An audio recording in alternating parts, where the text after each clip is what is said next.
Boa noite, gente. Uma alegria estar aqui com vocês. Eu sou muito grato pelo convite, Cacá, pela confiança. E de fato, meu nome é Carlos, eu sou do interior aqui do Paraná, de uma cidadezinha chamada Sengés, na direção para frente aqui de Ponta Grossa, como quem está saindo já entrando no estado de São Paulo. E quando eu fui para o seminário em 2013.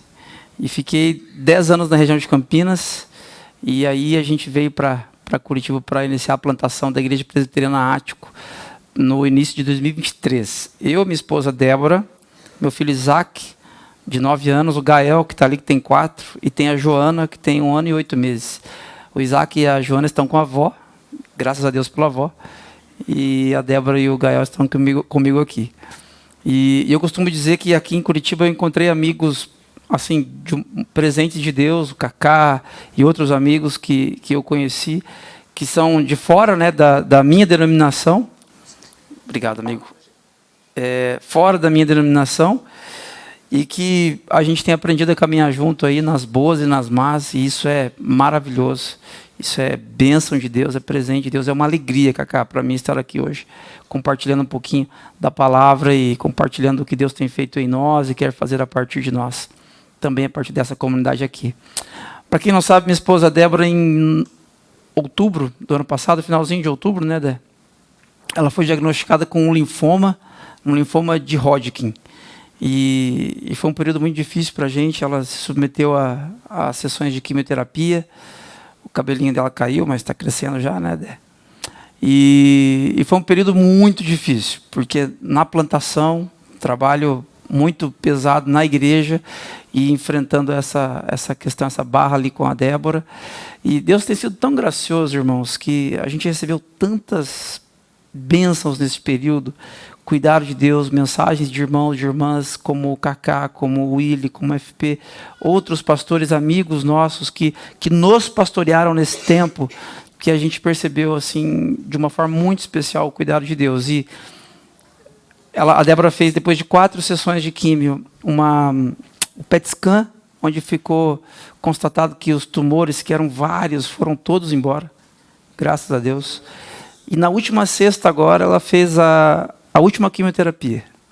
No nosso carro ainda está escrito assim, Buzine, última quimio, porque no caminho de volta do Erasto para casa, a gente foi fazendo festa. Então a gente está muito feliz aqui hoje, por estarmos aqui, porque estamos vivendo um momento especial também. Então, mais ou menos é essa nossa breve história. Eu sou pastor da Igreja Presbiteriana Ático, que fica ali no Rebouças, uma igreja que está no seu 3º ano agora. Então, quando vocês se lembrarem, orem por nós, precisamos das orações dos irmãos sempre. Quero convidar vocês a abrirem suas Bíblias no livro de Atos, capítulo 2, verso 42 a 47. Um texto muito conhecido e que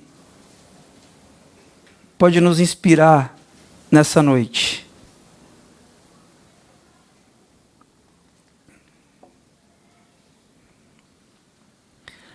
Atos capítulo 2, verso 42 a 47. A palavra de Deus diz assim: Eles se dedicavam ao ensino dos apóstolos e à comunhão, ao partir do pão e às orações. Todos estavam cheios de temor, e muitas maravilhas e sinais eram feitos pelos apóstolos. Os que criam mantinham-se unidos e tinham tudo em comum. Vendendo suas propriedades e bens, distribuíam a cada um conforme a sua necessidade. Todos os dias continuavam a reunir-se no pátio do templo, partiam o pão em suas casas e juntos participavam das refeições, com alegria e sinceridade de coração, louvando a Deus e tendo a simpatia de todo o povo. E o Senhor lhes acrescentava diariamente os que iam sendo salvos. Irmãos, esse texto aqui é extremamente conhecido. Se você frequenta uma comunidade cristã há bastante tempo, esse aqui é um texto bastante batido, que você já deve ter ouvido várias vezes, reflexões a partir dele. E eu gostaria de de conversar com vocês hoje a partir da seguinte temática: a igreja que atrai pelo que vive. A igreja que atrai pelo que vive. Nós vivemos um tempo no nosso país onde, quando você diz assim, olha, eu sou discípulo de Jesus, eu sou membro de uma comunidade cristã, tal, as pessoas que estão ao seu redor, não necessariamente elas vão admirar isso, não é verdade? Elas até incentivam você a desenvolver a sua espiritualidade. Elas acham isso bacana. Você ser uma pessoa espiritualizada é algo nobre hoje. Porém, você ser discípulo de Jesus, você entender que a Bíblia é a verdade a respeito de todas as coisas, isso torna você, perante os ambientes onde você está inserido, uma pessoa ignorante, uma pessoa manipulável, um fanático, uma fanática, uma pessoa que tem um pouquinho de dificuldade para discernir o que é certo e o que é errado. E essa igreja, e essas pessoas, elas vivem ou elas enxergam isso porque existe um lugar de fala. Nós, no Brasil, hoje, somos aproximadamente 30% de toda a população, pensando nos evangélicos, nos cristãos evangélicos. Mas nós somos conhecidos assim, por aqueles que não frequentam igrejas, por sermos pessoas amorosas, perdoadoras e íntegras, é isso? Quando eu falo que sou pastor, às vezes a pessoa até se assusta. Uma vez eu estava fazendo uma viagem de ônibus para São Paulo, morava em Campinas, e eu estava lendo um livro e um senhor do meu lado começou a puxar assunto, ele achou interessante o que eu estava lendo e começou a puxar assunto. E a conversa assim foi de forma que eu achei que eu não ia conseguir ler mais, porque a gente ia conversar a viagem toda. E conversa vai, conversa vem, ele perguntou, o que você faz? E aí, esse momento, você pega a bola assim, uma faca, e fura a bola. E você acaba com a brincadeira. Eu falei assim, eu sou pastor. Gente, o rosto dele perdeu o brilho. E ele não soube disfarçar. Na cabeça dele, talvez, puxa, a conversa estava indo tão bem, por que você foi dizer isso? E por que ele falou isso? Eu entendo que obviamente, ele tem uma perspectiva errada a respeito de todos os evangélicos. Porém, essa perspectiva também é verdadeira, de exploração da fé, de manipulação emocional. E, em função disso, eu quero falar para vocês aqui hoje, de novo, repetindo o tema, a respeito de uma igreja que atrai pelo que vive. Não pelo que discursa, não pelo que crê conceitualmente, uma igreja que atrai os de fora, uma igreja que atrai os amigos, uma igreja que atrai os familiares pelo que vive. Esse texto aqui, ele fala para a gente coisas muito especiais. Eu gostaria de convidar vocês a olhar comigo e para a gente aprender algumas coisas aqui a partir dele. Quando você olha para o subtítulo aí da sua Bíblia, esse subtítulo da perícope, antes do versículo 42, na minha Bíblia aqui está comunhão dos cristãos. Algumas Bíblias, versões mais antigas, vai estar como viviam os convertidos, não é verdade? Porque é mais ou menos um retrato que Lucas quer passar para nós, que escreveu este livro, para dizer como os convertidos, os primeiros convertidos, viviam naquele contexto. Né?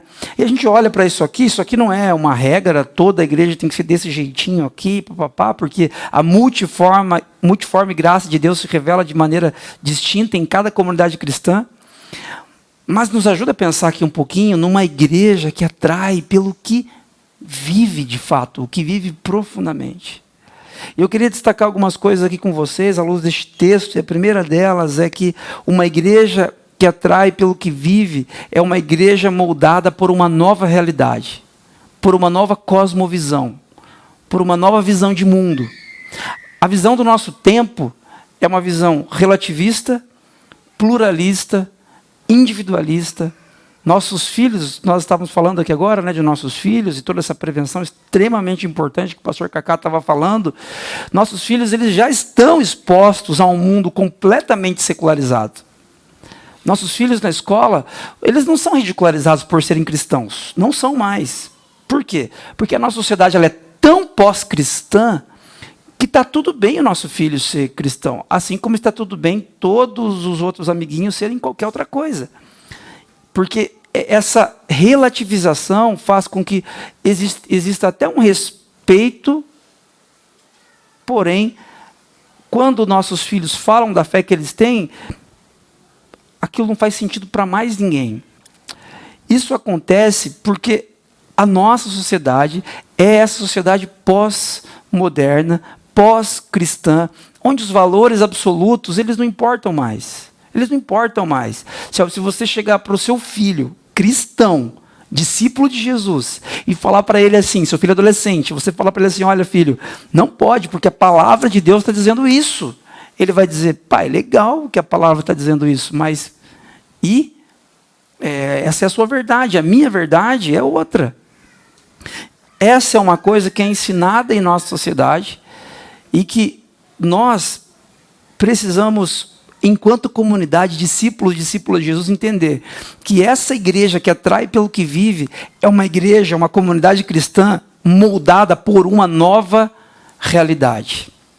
Olha só, no versículo 42, Lucas conta que eles, os discípulos de Jesus, eles se dedicavam ao ensino dos apóstolos, à comunhão, ao partir do pão e às orações. Eles estavam ali todos juntos e eles estavam intensamente juntos, se dedicando. E essa palavra aqui, dedicação, ela demanda de nós um olhar para a direção do tempo, do investimento de energia, investimento de recursos, investimento de tudo que eles poderiam fazer naquele contexto.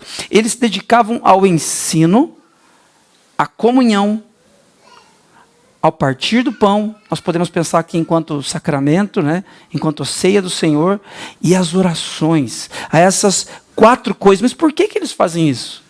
O que aconteceu com eles que eles têm um investimento tão profundo nessa direção, um investimento tão bonito nessa direção? Você pode voltar comigo na sua Bíblia e dar uma olhadinha aí por cima. A partir do capítulo 2 de Atos, acontece o que nós chamamos de derramamento do Espírito Santo, no dia de Pentecoste. Acontecem coisas incríveis, o pessoal começa a falar em línguas diferentes e quem fala numa língua entende o outro que está falando uma outra língua, e aquela bagunça se torna algo extremamente ordenada para a glória de Deus, como se fosse de novo Deus ajuntando pessoas falando em línguas diferentes. Diferentemente do que aconteceu lá em Gênesis 11, na Torre de Babel, quando todo mundo falava a mesma língua e foi espalhado porque queriam construir algo para eles, Deus os espalhou, fazendo com que eles falassem línguas distintas. Agora, aqui em Atos 2, Deus está fazendo algo muito simbólico, que é juntar de novo o povo de Deus em uma só língua, mas não necessariamente uma língua cognitiva aqui, de expressão, mas essa língua agora ela tem o Espírito Santo como centro. E quando isso acontece, Pedro pega o microfone ali, Pedro começa a discursar, olha só, o que aconteceu aqui já tinha sido profetizado lá pelo profeta Joel, assim, assado. E a gente vai vendo a partir do verso 37, verso 38, especialmente, Pedro diz, diante da pergunta, o que faremos agora, se de fato o Espírito Santo foi derramado, o que faremos? Verso 38, Pedro diz, arrependam-se, cada um de vocês seja batizado em nome de Jesus Cristo para perdão dos seus pecados, e receberão o dom do Espírito Santo. Esses discípulos de Jesus, eles estão vivendo, se dedicando ao ensino, à comunhão, a partir do pão e às orações, porque algo muito forte aconteceu com eles, que moldou a maneira deles de ver o mundo, a maneira deles de ver a história, a maneira deles de se relacionarem com Deus. Irmãos, não tem como nós trocarmos de cosmovisão todo dia. Olha, hoje eu creio mais ou menos nisso, amanhã eu creio naquilo. Não, a nossa cosmovisão, nossa maneira de ver o mundo, ela é moldada dia após dia por uma grande narrativa. Às vezes essa grande narrativa é a narrativa individualista. Você ganha dinheiro e a primeira coisa que você pensa é o que você vai comprar para você. O que é isso? Isso aí é a cultura do consumo nos moldando ou nos deformando diante de quem nós fomos criados por Deus. Mas o contrário também é verdadeiro. Quando nós somos moldados por essa história aqui, relatada neste livro antigo, nós passamos a ser moldados para vivermos uma vida que Deus quer que nós vivamos. Eu quero desafiar vocês a pensar nessa igreja que atrai pelo que vive. É uma igreja moldada por essa história aqui. A Bíblia não é um livro de religião. Muitas vezes nós fazemos assim, e fazemos mesmo, faz parte. Você está diante de uma situação difícil, aí você pede para Deus falar com você, aí você abre a Bíblia assim, e aí você procura um texto, e aquele texto às vezes fala mesmo com você, e está tudo bem. Mas a Bíblia ela é muito mais do que um livro de respostas diante de dias difíceis. A Bíblia é um livro que quer nortear todas as perguntas existenciais que nós temos. De onde nós viemos? O que deu errado com o mundo? O que deu errado com a humanidade? O que Deus está fazendo diante do que deu errado com a humanidade? Qual que é o nosso papel neste contexto? E qual é o fim da história? Para onde nós estamos indo? Essas respostas são respondidas pela Bíblia. Enquanto nós estamos achando que o problema do mundo, o problema da exploração infantil é o governo A, B ou C, enquanto nós estamos achando que o problema da exploração é talvez o país ser pobre, enquanto nós estamos achando nomes, respostas para os problemas, e esse nome não é o pecado, a desconexão do ser humano para com Deus, nós estamos sendo regidos pela cultura e não moldados pela palavra de Deus. Eu quero convidar vocês a pensar nessa noite. Nós queremos ser uma igreja que atrai pelo que vive, não pelo que crê. Nós queremos ser uma igreja que atrai pelo que vive, mas para que possamos atrair pelo que vivemos, nossa comunidade precisa ser moldada pela história que Deus conta a nosso respeito e não a história que a cultura conta a nosso respeito.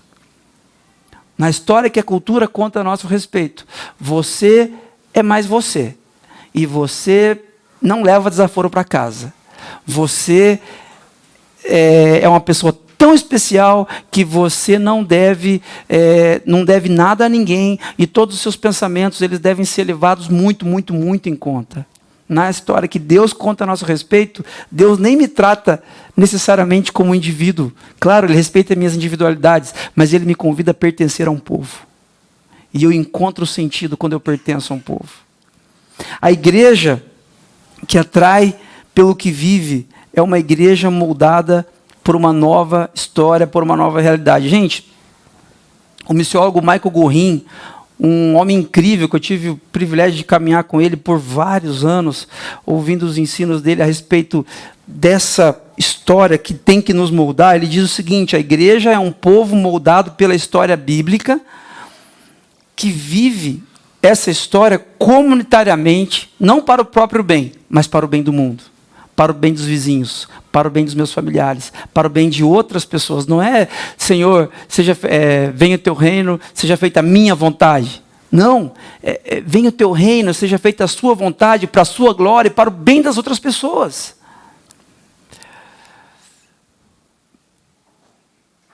Qual é a diferença da minha e da sua vida para aquele que não conhece Jesus, para aquele que não é moldado por essa história? A diferença é que o trabalho que você desenvolve, o lugar onde você mora, a profissão que você escolhe, a cidade que você escolhe morar, tudo isso tem a ver com sua profissão, tudo isso tem a ver com ganhos financeiros, mas também, e em primeiro lugar, tem a ver com aquilo que Deus está fazendo na sua vida. Porque a sua vida não é moldada pelos recursos, a sua vida, a sua maneira de ver o mundo não deve ser moldada pelos aspectos financeiros, de conforto, entretenimento, mas ela é moldada por aquilo que Deus está fazendo na história. Tem um casal de amigos que frequenta a nossa igreja, e eu conheço esse menino há muito tempo, há muitos anos, eu o vi crescer, e ele tem hoje 28 anos, acho, algo assim. Ele é casado, tem um filho pequeno. E ele, quando eu morava em Campinas, ele fez seminário lá, fez 2 anos, ele acabou abandonando o seminário, voltou para o interior do Paraná e não terminou o seminário. E aí ele se afastou um pouquinho de Deus, consequentemente se afastou da igreja, e o tempo passou, ele se casou, e ele começou a conversar comigo. Eu já estava morando aqui em Curitiba, e ele começou a conversar comigo a respeito de se reconectar com Deus. Ele estava sentindo necessidade de se reconectar com Deus e de se reconectar a uma comunidade cristã. Então, o que ele fez? Ele atualizou o LinkedIn dele para algumas cidades onde ele teria um amigo em uma igreja onde ele pudesse frequentar. E ele sai do interior do Paraná, onde ele tinha um excelente emprego, a sua esposa, excelente emprego também, muito bem empregada, e eles vêm eles atualizam o LinkedIn, eles conseguem uma oportunidade de emprego aqui em Curitiba. Ele trabalha hoje numa grande empresa, está muito bem, já tem 1 ano e meio que ele está aqui. E ele está lá com a gente na igreja, servindo, sendo o líder de um dos grupos pequenos. E eu estou contando isso por quê, gente? Porque a decisão dele de vir para cá não foi profissional. A decisão dele vir para cá não foi profissional. Ele está bem financeiramente agora. Eu diria que está elas por elas. Mas se você pensar o custo de vida do interior e daqui, talvez aqui esteja um pouquinho mais difícil ainda. Mas esse não foi o ponto de decisão. A vida desse menino, moldada pela história que Deus conta a seu respeito, mostra para ele que ele precisa participar daquilo que Deus está fazendo, e ele precisa se aliar a uma comunidade cristã. E ele fez esse movimento de vir para cá para servir, para ser servido, porque ele sabia que por mais que houvesse inúmeras dificuldades para que esse movimento acontecesse, que seria positivo, que seria saudável. A igreja que atrai pelo que vive é uma igreja composta de pessoas moldadas pela história que Deus conta a seu respeito. Eu não sou o que a minha profissão diz que eu sou, eu não sou aquilo que o sucesso profissional diz que eu sou aquilo que meu pai diz que eu sou. Amado e amada, filho amado, filha amada do Pai. Ainda, uma igreja que atrai pelo que vive é uma igreja que vive de modo radicalmente diferente. Essa parte aqui nos assusta um pouquinho, eu confesso. Versículo 44 e 45. Todos os que criam estavam juntos e tinham tudo em comum.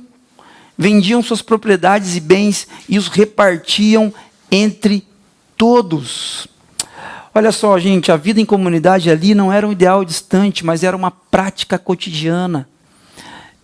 Eu acho que esse assunto é um assunto que machuca a gente, porque a gente vive numa sociedade tão consumista. Mesmo você não se achando consumista, nós vivemos uma sociedade consumista. É como existe um ditado chinês que, se você quiser saber sobre a qualidade da água, não pergunte para o peixe que está lá dentro. Porque ele só viveu ali, ele não tem uma outra experiência. Então, perguntar para você se você é consumista, você não tem nem como dizer sim ou não.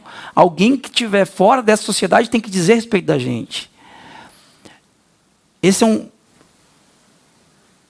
é uma questão que esse texto mostra para a gente, que essa igreja, começando ali no 1º século, ela tinha um estilo de vida radicalmente diferente. E eu não estou fazendo apologia, que é você vender tudo que você tem e repartir com quem não tem. Definitivamente não é essa a ideia. Porém, é interessante que há uma mensagem que está sendo passada aqui nesses versículos a respeito de um estilo de vida dessa comunidade. E eu pergunto para você, o estilo de vida que nós, discípulos de Jesus, temos hoje, ele se difere radicalmente do estilo de vida daquelas pessoas que não creem em Deus? E eu não estou dizendo aqui, de novo, para você vender suas coisas e viver riponga, paz e amor, e não é isso, gente, que eu estou falando. Mas isso aqui era radicalmente diferente naquele contexto. As nossas vidas hoje, guardadas as devidas proporções desse assunto, elas são também radicalmente diferentes daquelas pessoas que não professam Jesus Cristo como seu Senhor e Salvador? Eu temo que não. Eu temo que não, porque nós vivemos num contexto onde nós buscamos com muito carinho o conforto, com muito carinho as coisas boas, e está tudo bem buscar essas coisas boas, mas em algum momento parece que nós vamos perdendo a mão, e nós vamos sendo escravizados por essas coisas boas, e aí nós não conseguimos ser essa comunidade, essa igreja que atrai pelo que vive. Uma igreja que atrai pelo que vive. Nossas vidas refletem esse tipo de partilha e cuidado. Nossas vidas refletem esse tipo de amor, de carinho que essas pessoas tinham umas pelas outras. Se você olhar para a igreja do 1º século, ela não era perfeita não, gente. Não romantize isso aqui, porque tem coisas muito complicadas que aconteceram aqui nesse contexto também. Porém, existiu algo aqui muito forte que nos chama a atenção e nos faz pensar um pouquinho.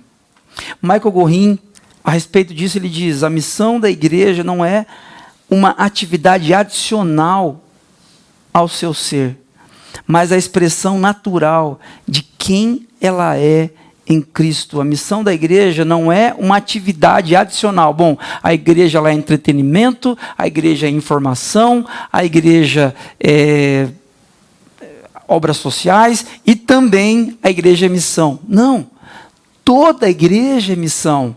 Nós estamos em missão.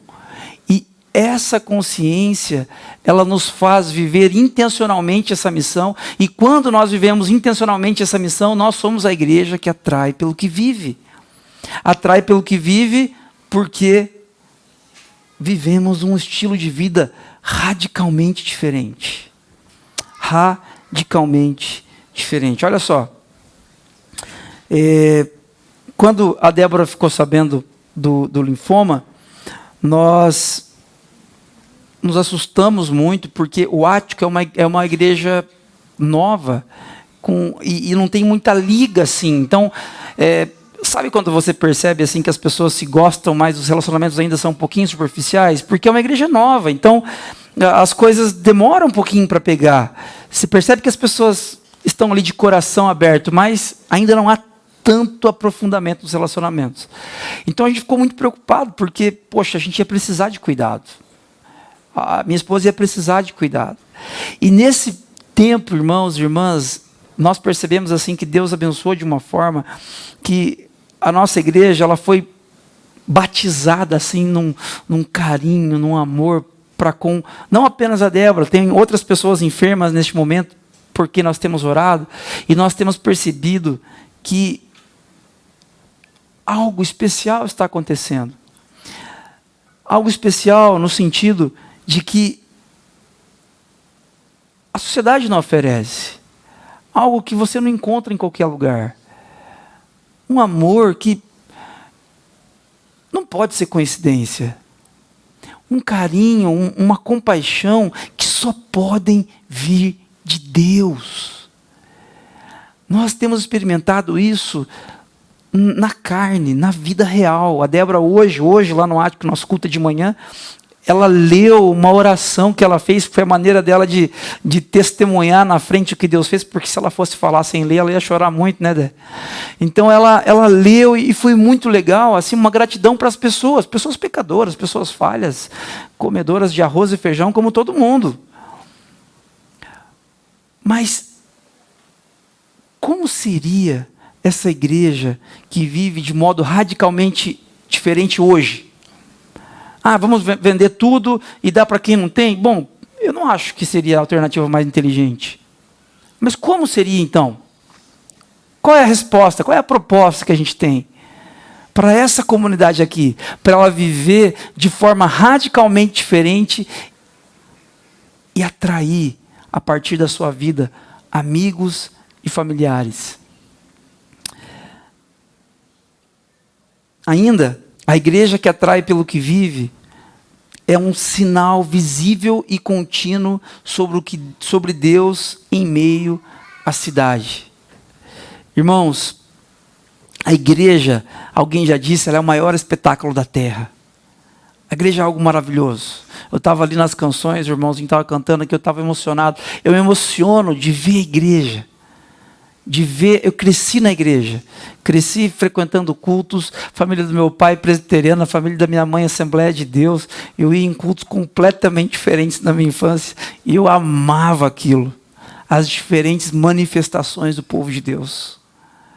A igreja é maravilhosa, é maravilhoso estarmos aqui conscientes dos nossos pecados e cientes da necessidade que temos de Deus. É maravilhoso isso. E a igreja é um sinal visível. Essa igreja aqui, a outra igreja que está para lá, a outra igreja que está do outro lado da cidade, são sinais visíveis e contínuos sobre Deus.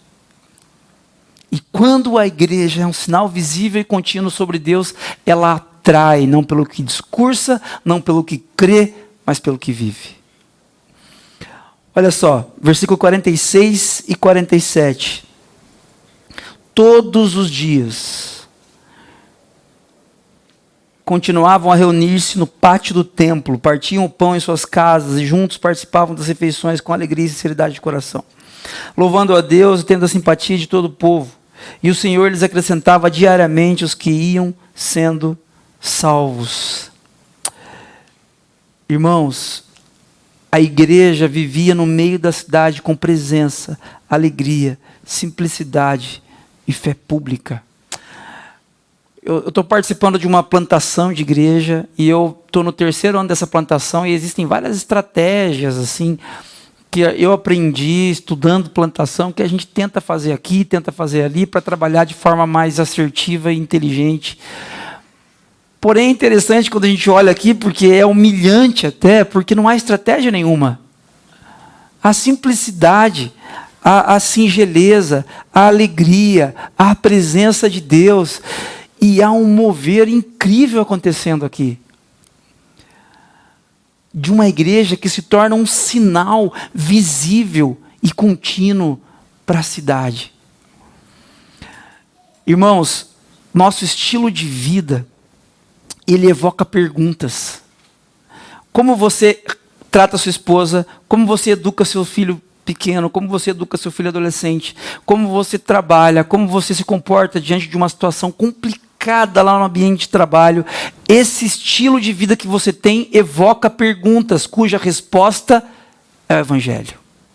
A única resposta para o estilo de vida que você tem, pautado em Cristo, é o Evangelho.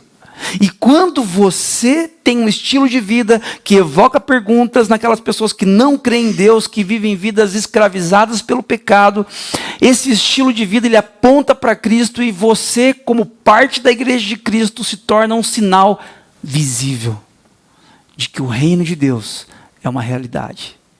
O reino de Deus não é uma expectativa, o reino de Deus está entre nós. Porque Jesus entrou na história, ele morreu em nosso lugar, ele foi crucificado, ele morreu sim, mas ele ressuscitou 3 dias depois. O Espírito Santo foi derramado, o selo de que o reino de Deus chegou. E isso, irmãos e irmãs, nos convida a viver uma vida atracional. Os discípulos de Jesus, eles devem ser um spoiler da eternidade.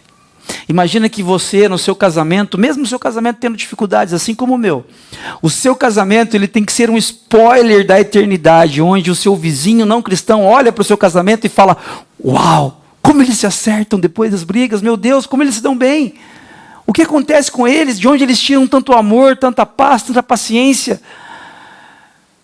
E esse estilo de vida, ele evoca perguntas, e a única resposta é o Evangelho. A igreja que atrai pelo que vive é um sinal visível da eternidade já na história.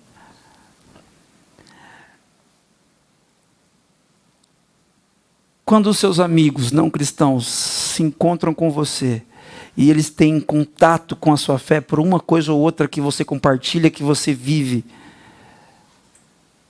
eles se sentem atraídos a conhecer esse Jesus que você serve, ou eles se sentem repelidos? A religião repele, o Evangelho atrai. A religião dá preguiça, o Evangelho é atrativo, profundamente atrativo e transformador. Olha só, eu quero desafiar você a pensar, à luz desse texto, em como você pode viver uma vida que desperta perguntas, admiração, abertura para o Evangelho. Porque, irmãos e irmãs, a gente pode fazer aqui um culto semana que vem e trazer uma banda diferente. Aí o Cacá chama um monte de gente, e lota esse espaço aqui. Aí na outra semana, uma outra banda diferente. Na terceira semana, o quê? Uma outra banda diferente. E aí a gente vai trazendo os amigos para participar de um evento e faz parte, vez ou outra é muito legal. Mas a coisa mais importante para que nossos amigos entrem lá de fora para cá é eles enxergarem na sua vida um sinal da eternidade. Algo que conceito nenhum explica, algo que a ciência não consegue comprovar, algo que é de Deus, profundamente inexplicável de Deus. Em maio do ano passado, eu fiz uma viagem muito legal. Eu fui para Phoenix e eu conheci a região onde o Michael Gorin, juntamente com outros pastores, eles iniciaram uma rede de igrejas chamada Surge. E essa rede de igrejas, ela interdenominacional, ela abençoou demais a grande Phoenix. Phoenix é a quinta cidade mais populosa dos Estados Unidos. E a gente conheceu inúmeros projetos lá, desde projetos sociais para crianças, para pessoas muito pobres, até projetos para empresários e tal, e foi muito legal. E uma das histórias, irmãos e irmãs, mais fascinantes que eu já ouvi na minha vida, eu já tinha ouvido antes de ir para lá, mas lá eu ouvi de novo, e conhecendo a realidade do local, que é a seguinte: a cidade de Phoenix tinha, em 2013 mais ou menos, a maior fila, as maiores estatísticas no que diz respeito à fila de adoção. As maiores ou a maior fila de adoção dos Estados Unidos era em Phoenix. Esse grupo de igrejas, eles se unem e eles começam a perceber e que eles precisavam oferecer o evangelho para as demandas daquele contexto. Porque estava acontecendo lá, uma fé que fosse real, uma fé que fosse tangível, que fosse palpável, não uma fé que só simplesmente se emociona pelas verdades bíblicas maravilhosas, mas uma fé de uma igreja que atrai pelo que vive. E eles começaram um movimento de adoção dentro das igrejas, a começar pelos pastores.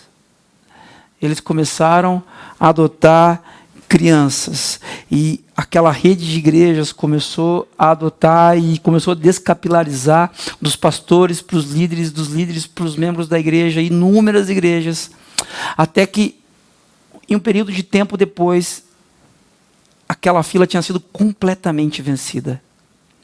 Gente, quando eu ouvi essa história a primeira vez, eu falei, alguém deve estar aumentando. E eu fui para lá, em loco, eu ouvi essa história no local onde essas adoções aconteceram.